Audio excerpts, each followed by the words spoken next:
लोग class third के हिंदी का पार्ट 9 जिसका नाम है कोयल पढ़ें। ठीक है, ये कोयल की एक कविता है। देखो कोयल काली है पर मीठी इसकी बोली है। मतलब देखो कोयल कैसे होती है, काले रंग की होती है, लेकिन उसकी आवाज़ बहुत मीठी होती है। ठीक है, इसने ही तो कूकू कर कर आमों में मिश्री घोली। ठीक है, और ये ज़्यादा जब गर्मी में आम जब आते हैं तो ज़्यादा पेड़ों पे चढ़ के कू कू करती रहती। तो वही कह रहा है कि वो दिन भर कू कू करके जो आमों में मिश्री घोलने का मतलब आम को मीठा बना रही है। ठीक है, कोयल कोयल सच बतलाओ क्या संदेशा लाई हो। ठीक है, अब ये लड़की उससे पूछ रही है कि कोयल सुनो तुम क्या संदेशा लाई हो, क्या कू कू कर रही हो, क्या कुछ कहना चाहती हो। बहुत दिनों के बाद आज फिर इस डाली पर आई हो। फिर वो कहती है कि अभी तक तो नहीं दिखाई दे रही थी, अब अचानक से आ गई और इतना कू कू कर रही हो, क्या कोई बात है, कोई संदेश लेके आई हो, क्या गाती हो, किसे बुलाती बतला दो कोयल रानी। फिर उससे पूछ रही है कि तुम कू कू करके क्या कहती रहती हो, क्या गाना गा रही हो, इतना तो कम से कम बता दो। प्यासी धरती देख मांगती हो क्या मेघों से पानी। क्या तुमको लग रहा है कि तुम्हें प्यास लगी है, ये धरती प्यासी हुई है, तुम चाहती हो कि बारिश हो, तो तुम मेघों से, मेघ मतलब बादल, बादल से वर्षा की मांग कर रही हो कि हे मेघ देवता पानी की बरसात करो। फिर कोयल यह मिठास क्या तुमने अपने माँ से पाई है। तो फिर वो कहती है कि क्या तुम, इतनी मीठी आवाज़ है तुम्हारी, इतने मीठे मीठे बोल बोलती हो, क्या ये मीठी आवाज़ तुमको तुम्हारी माँ से मिला है, क्या तुम्हारी माँ भी इसी तरीके से मीठा बोलती थी। माँ ने ही क्या तुमको यह मीठी बोली सिखलाई है, या उन्होंने तुम्हें सिखाया है ऐसे बोलना जो तुम इतना मीठे स्वर में कू कू करती रहती हो। ठीक है, आगे। डाल डाल पर उड़ना गाना जिसने तुम्हें सिखाया है। क्या ये तुम इस डाल पे से उस डाल पे, उस पे से इस पे बैठ के तुम कू कू करती हो, ये सब तुमको किसने सिखाया है, क्या ये सब तुम्हारी माँ ने सिखाया है। सबसे मीठा मीठा बोलो यह भी तुम्हें बताया है, और तुम मुझे भी देख के कू कू कर रही हो, इसका मतलब तुमको ये भी सिखाया गया है कि लोगों से तुम मीठी बातें ऐसे ही मिठास भर के आवाज़ में बोलो। बहुत भली हो तुमने माँ की बात सदा ही मानी है, इसलिए तो तुम कहलाई हो सब चिड़िया की रानी। ठीक है, तो इसका मतलब है कि तुम जो है बहुत भली हो, बहुत अच्छी हो, जो तुम अपने माँ की सारी बात मान रही हो। ठीक है, इसीलिए तुम सारी चिड़िया की रानी कहलाती हो। ठीक है, ये कविता किसने लिखा है, सुभद्रा कुमारी चौहान ने। अब शब्दार्थ देखते हैं। बोली का अर्थ होता है आवाज़, मिश्री का अर्थ होता है मिठास, मेघ का अर्थ होता है बादल, भली का अर्थ होता है सीधी, सदा का अर्थ होता है हमेशा।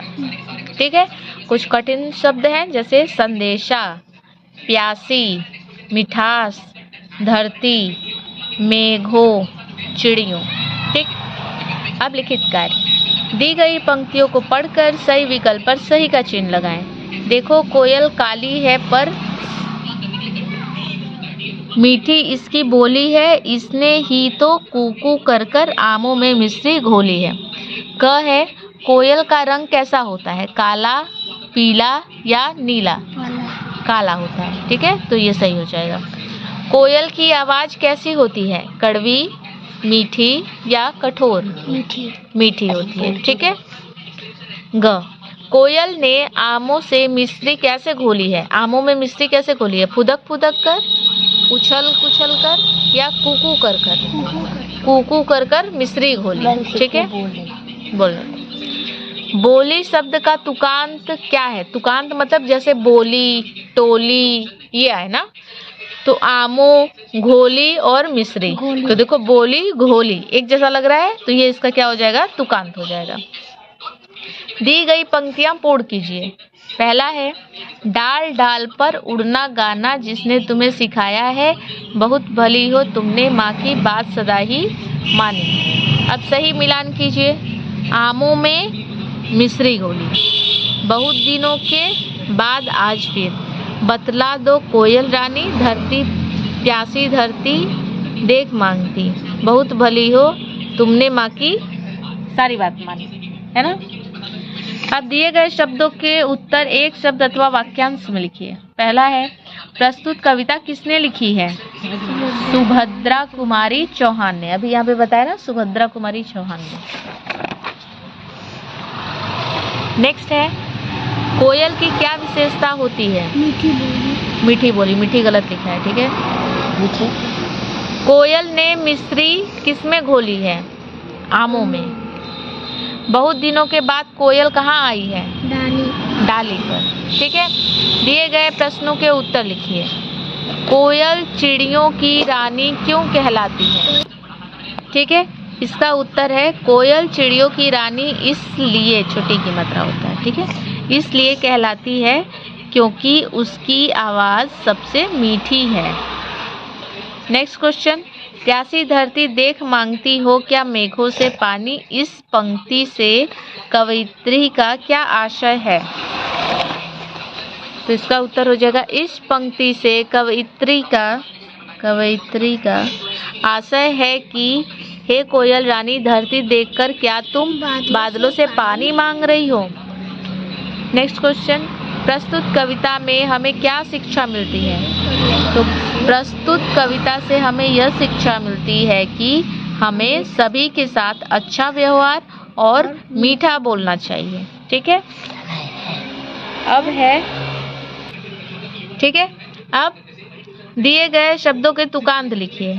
लाई आई, रानी पानी, उड़ना पढ़ना, बुलाती मांगती, पाई सिखलाई, सिखाया बताया।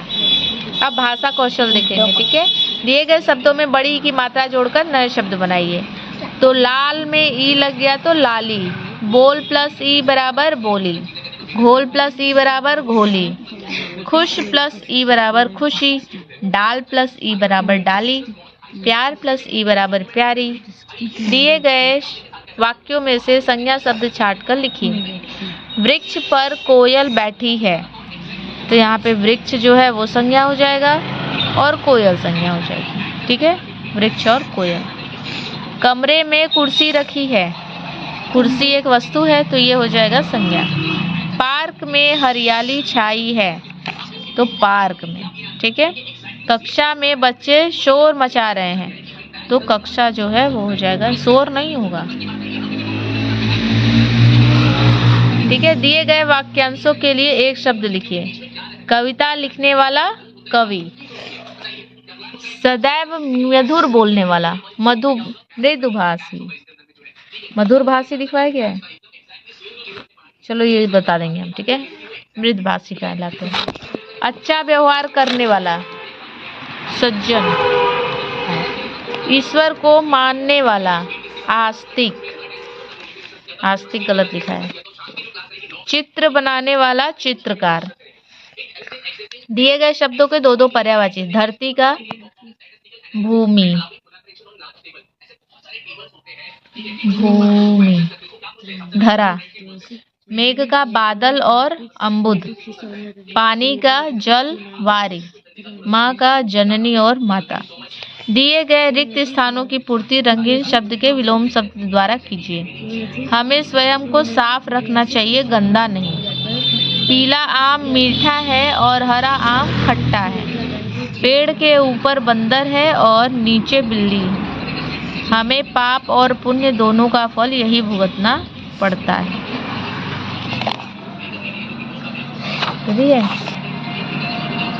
दिए गए संकेतों की सहायता से पक्षियों के नाम लिखिए। यह पक्षी शांति दूत कहलाता है, कबूतर। यह हमारा राष्ट्रीय पक्षी है, कौन है? मोर। यह पक्षी मनुष्य की आवाज में बोल सकता है, कौन? तोता। यह पक्षी श्राद्धों में पूजा जाता है, श्राद्धों में पूजा जाता है, ठीक है। तो इसका क्या हो जाएगा? कौवा। यह पक्षी सबसे सुंदर घोंसला बनाता है, गौरया, गौरया, ठीक है।